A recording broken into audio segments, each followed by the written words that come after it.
Ce matin, une annonce fait trembler les capitales du monde entier. L'Ukraine vient de confirmer le succès du test de son nouveau missile de croisière, baptisé Flamingo, une arme qui pourrait bouleverser l'équilibre du conflit en cours avec la Russie. Ce missile, développé par la start-up ukrainienne Firepoint, affiche une portée impressionnante de 3000 km, capable de frapper des cibles bien au-delà du front, jusqu'aux profondeurs du territoire russe.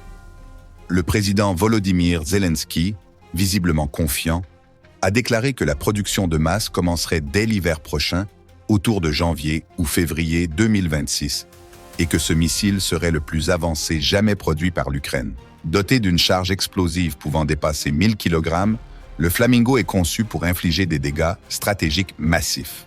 Ce n'est pas simplement une arme défensive, c'est une capacité de projection qui redonne à l'Ukraine une certaine indépendance militaire face aux restrictions occidentales.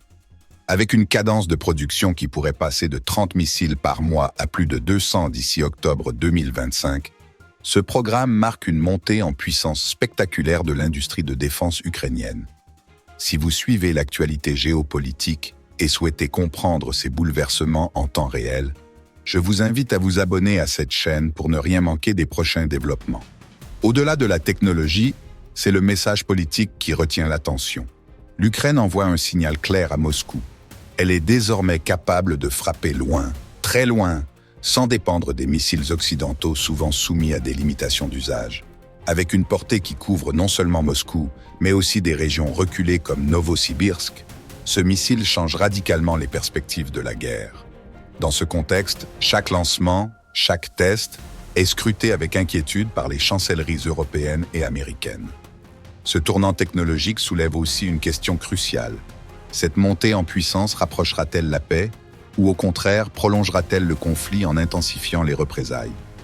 Pour l'instant, le Kremlin n'a pas encore officiellement réagi à l'annonce, mais la perspective de voir une nouvelle arme ukrainienne capable de menacer le cœur du territoire russe pourrait provoquer une escalade des tensions. Plus que jamais, le ciel d'Europe de l'Est est traversé d'incertitudes et de menaces. Dans les mois à venir, le missile Flamingo pourrait devenir un symbole de la résilience ukrainienne, mais aussi un facteur de déstabilisation supplémentaire sur l'échiquier mondial. Les regards se tournent désormais vers la réaction de la Russie et vers la capacité de l'Ukraine à tenir sa promesse de production de masse.